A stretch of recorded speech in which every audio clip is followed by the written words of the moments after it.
Sugeng enjing Mas Mbak kelas 11, kula Ibu Sukma Satriani Rihadini Putri, sugeng rawuh wonten ing channel Sinau Basa Jawa. Ing sapatemon dinten menika, kita badhe nyinaoni materi 3.1, inggih menika ngenani geguritan utawi puisi Jawa. Mangke, Bu Sukma badhe ngandharaken materi ngginakaken kalih bahasa. Inggih menika ngginakaken basa Jawi lan basa Indonesia. Supados lare-lare ingkang dereng saged basa Jawi kanthi sae saged nampi materi kasebut. Langsung kemawon kangge materi geguritan. Nah, apa ta sing diarani geguritan iku? Geguritan ya iku tulisan kang awujud tatahan sing basane cekak, mentes, lan indah. Jadi, geguritan itu adalah puisi yang tertata yang menggunakan bahasa cekak atau singkat, mentes itu padat, dan juga bahasa yang indah. Nah, teng mriki geguritan kaperang dados kalih jenis. Inggih menika geguritan gagrag lawas lan geguritan gagrag anyar. Gagrag lawas niku geguritan kuno, dene gagrag anyar menika geguritan modern. Lajeng ciri-ciri ingkang bentenaken. Nah, sekedap. Nah, niki ciri-ciri geguritan gagrag lawas kalian ciri-ciri geguritan gagrag anyar. Ingkang bentenaken kados mekaten cah. Gagrag lawas menika mesti diwiwiti kanthi ukara sun anggegurit. Jadi gagrag lawas selalu dimulai dengan kalimat sun anggegurit atau dalam bahasa Indonesia itu bisa diartikan saya berpuisi, saya bersyair. Nah, untuk ciri yang kedua, kangge ciri ingkang nomor kalih saking geguritan gagrag lawas inggih menika lumrahe sapadane dumadi saka patang gatra. Dadi lumrahe biasanya satu paragraf itu terdiri dari 4 larik. Gatra niku larik cah. Nah, ciri gagrag lawas ingkang nomor 3, guru lagu pinatok. Guru lagu niku napa Bu? Guru lagu niku tibaning swara. Suara-suara yang sama. Itu sudah ditentukan kangge geguritan gagrag lawas. Dene bentene geguritan gagrag lawas kalian gagrag anyar. Gagrag anyar ora kaiket paugeran tertamtu lan ora nduweni struktur kang baku. Jadi untuk geguritan gagrag anyar atau puisi modern itu tidak terikat oleh aturan tertentu seperti banyaknya larik, guru lagunya, dan lain-lain. Itu tidak ditentukan. Jadi kita bebas berekspresi, bebas untuk menulis sesuai dengan keinginan kita. Nah, selanjutnya setelah kita mengetahui sasampunipun kita mangertosi bab bentenipun geguritan gagrag lawas kalian gagrag anyar, kita badhe ngrembak bab struktur teks geguritan. Struktur teks geguritan menika kaperang dados kalih, enten struktur fisik geguritan kalian struktur batin geguritan. Struktur fisik geguritan niku napa mawon, Bu? Nah, struktur fisik geguritan niku enten nomor setunggal, tipografi. Napa to tipografi niku? Tegese wangun geguritan kang tinulis ora ngebaki larik lan ora kudu diwiwiti karo aksara gedhe utawi huruf kapital sarta ora dibungkasi kanthi tanda titik. Jadi, tipografi adalah suatu wujud geguritan, wujud penulisan geguritan yang tidak memenuhi satu larik penuh dan tidak selalu diawali dengan huruf besar atau huruf kapital dan tidak diakhiri dengan tanda titik. Tuladane, tulodo saking tipografi geguritan mangke saged dipun pirsani teng PowerPoint ingkang sampun Bu Sukma share. Inggih menika saged dipun tulis kanthi gambar. Ditulis kanthi rata kiwa, rata tengah, rata tengen utawi kiwa tengen niku bebas. Dimulai dari rata kiri penulisannya, atau dimulai dari tengah penulisannya, atau dimulai dari manapun penulisannya, itu bebas. Lajeng struktur fisik geguritan ingkang nomor kalih inggih menika diksi utawi pilihan tembung. Bahasa Indonesiane pilihan kata. Tegese diksi yaiku pamilihe tetembungan kang maknane mentes utawi padet, kang bisa negesi pirang-pirang kekarepan kanthi nggatekake larasing unine tembung. Jadi diksi itu adalah pemilihan kata yang memiliki makna padat dan bisa sebagai perwujudan atau perlambangan dari beberapa keinginan hati penulis. Tapi tetap harus memperhatikan larasnya, selarasnya, senadanya bunyi dari kata yang akan kita tulis dalam puisi nanti. Lajeng panulisan geguritan biasane ngginakaken basa Rinenggo. Nah, mbak-mbak mas-mas kemutan mboten napa niku basa Rinenggo? Menawi mboten busuk mutaken malih. Basa Rinenggo niku basa kang dipaesi supados dados endah. Basa sing didandani supaya katon endah. Bahasa yang dimodifikasi sedemikian rupa supaya terlihat indah. Nah, dene basa Rinenggo niku kagungan maneka warna jinis saged tembung sarojo, tembung entar, paribasan, bebasan, saloko, wangsalan, lan sapiturute. Teng mriki mbak-mbak mas-mas saged milih sing disenengi kanggo nyerat geguritan. Nah, basa Rinenggo niki materi kelas setunggal cah, materi kelas tunggal dados insyaallah catatan-catatan ngengengi basa Rinenggo ingkang saged kita adaptasi kangge geguritan mumpun wonten teng bukune piyambak-piyambak. Kita lajengaken teng struktur fisik geguritan ingkang nomor 3 inggih menika imaji. Apa to imaji iku? Imaji inggih menika rerangken tetembungan ing geguritan kang bisa medharake pengalaman indrawi. Jadi, rangkaian kata di dalam puisi Jawa yang bisa mewujudkan pengalaman indrawi.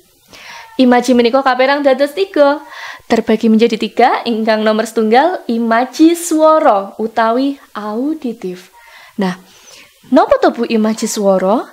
Imaji swara inggih menika pamaos kalih panulis niku kaya bisa kaya diajak ngrungokake apa sing ditulis ing geguritan. Dados menawi dipun bahasakan bahasakan Indonesia, imaji suara adalah suatu perantara antara penulis dan juga pembaca geguritan untuk mengajak pembaca agar bisa seperti mendengarkan apa yang ditulis di dalam puisi Jawa tersebut. Nah, contohnya nanti saja kita jelaskan per imaji dulu. Imaji ingkang nomor kalih nggih menika imaji paningal utawi imaji visual. Tegese teng mriki panggurit niku wong sing nulis geguritan cah. Jadi panggurit niku ngajak pamaos supaya bisa nyawang utawi ndeleng melihat apa sing ditulis ing geguritan mau. Jadi penulis geguritan itu ingin mengajak pembaca melihat apa yang tertulis di dalam teks geguritan. Imaji ingkang nomor 3, imaji rasa utawi biasane ugi saged disebut imaji raba utawi imaji taktil. Nah, teng mriki panggurit pengen ngajak pamaos supaya bisa ngrasakake apa sing ditulis sajrone geguritan mau. Dadi teng mriki panggurit atau penulis geguritan ingin mengajak pembaca untuk merasakan semua hal yang ada di dalam teks geguritan. Nah, untuk lebih jelasnya kita jelaskan tentang tulodo, contoh dari masing-masing imaji. Kali dipun semak napa niku PowerPoint ingkang sampun Bu Sukma share teng Google Classroom utawi teng BA niku wau. Tulodo imaji swara utawi imaji auditif. Teng mriki Bu Sukma paring contoh kados mekaten. Krincing, krincing, krincing. Swara gelang ing sikil amiwiti pagelaran tari buta cakil. Nah, di mana letak imaji swara saking penggalan geguritan niki wau? Teng mriki Bu Sukma garis bawahi bagian ukara krincing, krincing, krincing. Nah, tembung kang Bu Sukma garis bawahi sing digaris isor lan ditulis ngginakaken werna abrit utawi abang niku minangka tulodo imaji swara. Pamaos kaya diajak ngrungokake swara gelang sikil penari buta cakil. Nah, ngoten. Paham nggih? Jadi di sini ada contoh geguritan atau puisi Jawa. Krincing, krincing, krincing, swara gelang ing sikil amiwiti pagelaran tari buta cakil. Dan yang digaris bawahi adalah kalimat krincing, krincing, krincing yang menandakan bahwa penulis ingin mengajak pembaca untuk mendengarkan suara gelang kaki dari para penari buta cakil. Paham nggih? Lajeng kita minggah teng tulodo imaji paningal utawi imaji visual. Nah, teng mriki Bu Sukma paring tulodo ngeten. Endahing arga lawu nuwuhake impen kang wis ana jroning atiku. Nah, ukara sing Bu Sukma garis bawahi endahing arga lawu kalimat pertama. Ukara menika minangka tulodo imaji paningal dados pamaos kaya diajak nyawang kahanan Gunung Lawu kang katon indah. Jadi di sini pembaca seperti diajak untuk melihat keindahan dari Gunung Lawu tersebut.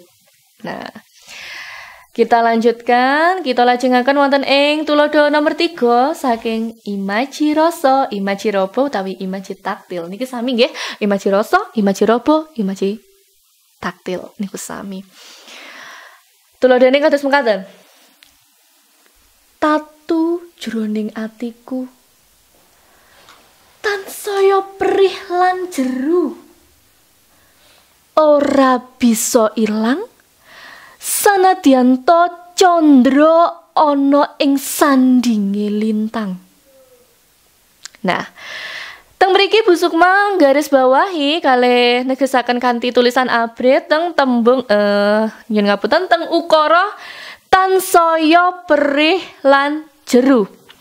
Tembung sing digaris bawahi menika minangka tulodo saking imaji rasa. Pamaos kaya diajak ngrasakake lara atine panulis sing saya perih lan jeru. Jadi di sini pembaca seperti diajak untuk merasakan bagaimana rasa sakit dari penulis puisi Jawa tersebut yang terasa sangat perih dan dalam. Nah, paham nggih kangge imaji? Menawi sampun kita minggah teng struktur fisik teks geguritan bab tembung konkret. Nah, napa topu tembung konkret niku? Tegese tembung konkret inggih menika tembung kang bisa ditangkep dening alat indera sehingga bisa nuwuhake imaji utawi tembung konkret bisa arupa pepindhan atau kiasan. Teng basa Jawi menika ugi saged dipun sebat pralambang. Nah, contone cah saderengipun minggah teng contoh Bu Sukma jelas tentang bahasa Indonesia kalian. Tembung konkret adalah suatu kata. Nah, suatu kata yang bisa ditangkap oleh alat indera sehingga jika kita menuliskan kata tersebut bisa menumbuhkan imajinasi dalam diri kita. Tembung konkret bisa berupa kata kias yang memiliki makna suatu perlambangan. Contone, tuladane teng geguritan. Satengahe pacoban sing teko, tumetes sing embun sing kok gawa, dadi pepadang ing satengahing pepalang. Nah, teng mriki Bu Sukma garis bawahi teng tembung embun. Nah, napa to Bu maksude embun sing dipun garis bawahi niku? Nah, tembung embun niku kanggene Bu Sukma kagungan pralambang utawi makna kias yaiku pitulungan saking konco. Nah, sehingga teng mriki embun niku saged nuwuhaken imaji rasa. Dados menawi kita mboten ginakaken pralambang saged dipun tegesi kados mekaten. Satengahe pacoban sing teka, tumete sing embun niku saged digantos pitulunganmu koncoku sing wis kok gawa dadi pepadang ing satengahing pepalang. Ya. Jadi di sini kata embun yang ada di dalam puisi tersebut menjadi suatu lambang dari pertolongan teman di tengah banyaknya rintangan atau masalah yang dihadapi oleh penulis. Lajeng struktur fisik teks geguritan ingkang nomor gangsal inggih menika busananing basa utawi gaya bahasa. Nah, teng mriki biasanya teng materi pelajaran bahasa Indonesia, gaya bahasa itu sudah berkali-kali berulang kali wis bola-bali dijlentrehaken dening Bapak Ibu guru bahasa Indonesia wiwit saking SD, SMP, lah SMK niki nggih insyaallah nggih sampun dipunandharaken nggih. Busananing basa inggih menika panggonane basa kang bisa nguripake swasana tertamtu sarta bisa nuwuhake rasa keindahan. Dadi, busanane basa utawi gaya bahasa adalah suatu penggunaan bahasa yang bisa menghidupkan suasana tertentu dan bisa memberikan efek rasa keindahan dalam teks geguritan tersebut. Tuladhane dalam bahasa Jawa dan juga bahasa Indonesia, sajroning basa Jawa kalian basa Indonesia menika sami ya. Personifikasi, hiperbola, metafora, ironi lan sapiturute. Monggo dipun pilih ingkang cocok kangge teks geguritane mbak-mbak lan mas-mas mangke. Lajeng struktur fisik teks geguritan ingkang nomor 6 inggih menika wirama atau rima. Tegese yaiku runtute swara sajroning geguritan bisa ana ing wiwitan, tengah utawi pungkasaning gatra. Jadi urutnya suara vokal biasanya jadi sini vokal dari geguritan bisa berada suara yang urut runtut yang sama itu bisa berada di depan, tengah ataupun di akhir kalimat. Tuladane. Nah, niki dimireng nggih enten tuladha geguritan malih. Kuciwa jroning driya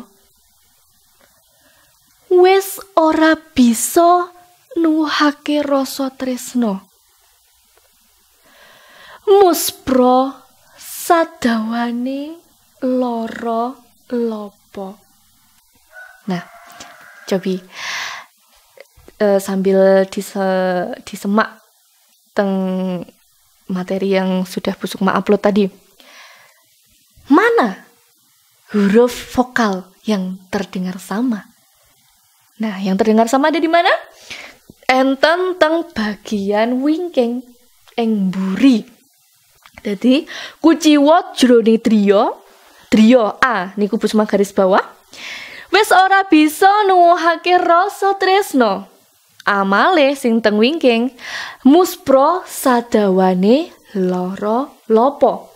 Amale dadi wirama sajrone tuladha teks geguritan niku mau inggih menika huruf vokal A.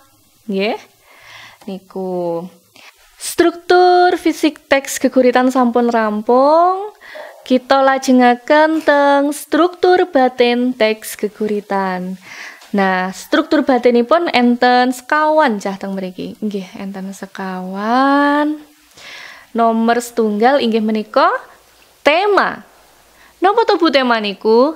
Tema niku gagasan utama sajroning geguritan. Jadi tema adalah gagasan utama dari geguritan yang akan dibahas kita nanti. Struktur batin ingkang nomor kalih inggih menika rasa. Rasa niku sikape panggurit, sikape penulis geguritan tumrap bakune pirembugan kang gumantung saka latar belakang penulis. Jadi, rasa adalah sikap seorang penulis terhadap bakunya puisi Jawa yang ditulis. Biasanya penulis itu menulis puisi berdasarkan latar belakang penulis. Jadi dia menempatkan diri sesuai dengan latar belakang bisa sosial, agama, budaya, pendidikan, lan sapiturute saking penulis menika. Dene ingkang nomor 3, struktur batin teks geguritan inggih menika nada. Nada yaiku kekarepane panggurit marang pamaos salaras karo isine geguritan. Kekarepan iki bisa arupa pesen kang asipat ngguroni, ndekte utawi masrahake marang pamaos. Jadi maksud dari nada ini adalah keselarasan yang sudah terjalin antara penulis dan juga pembaca sehingga kita bisa menerima pesan seperti yang bersifat menggurui atau apa ya namanya? Ya menggurui dan juga mendikte dan juga menyerahkan kepada pembaca tentang hasil akhir nilai-nilai yang bisa diambil dari geguritan tersebut. Dan kangge ingkang nomor sekawan inggih menika amanat. Amanat yaiku pesen moral kang kinandhut ing geguritan. Sedaya geguritan ingkang dipunserat dening panggurit niku mesti kagungan amanat utawi pesen moral ingkang saged dipundhudhut dening pembaca. Jadi begini, amanat adalah suatu pesan moral atau nilai-nilai yang baik yang terkandung di dalam geguritan yang bisa kita ambil atau kita adaptasi untuk diterapkan dalam kehidupan sehari-hari. Jadi sedaya bab kang sae ingkang sampun dipunserat saged dados piwulangan becik kagem pamaos menika struktur fisik lan struktur batin. Nah, kangge materi sapatemon ingkang sepisanan, mbak-mbak mas-mas kelas 11 nggih, kelas 11 menika sampun rampung. Nah, mugi-mugi sedaya saged mangerteni kanthi sae. Sanadyanto kita mboten saged sapatemon, sanadyanto kita mboten saged pepanggihan wonten ing kelas, nanging mugi-mugi lumantar video materi ingkang sampun dipusuk mas-share niku saged biantu mbak-mbak mas-mas nyinaoni materi geguritan menika. Nah, kagem contoh-contoh geguritan lan analisis saged kita rembak teng bab minggu ngajeng nggih. Sugeng enjing mugi kita sedaya tansah pinaringan kesarasan saking Gusti Allah Subhanahu wa taala lan dipuntepihaken saking virus COVID-19. Assalamualaikum warahmatullahi wabarakatuh.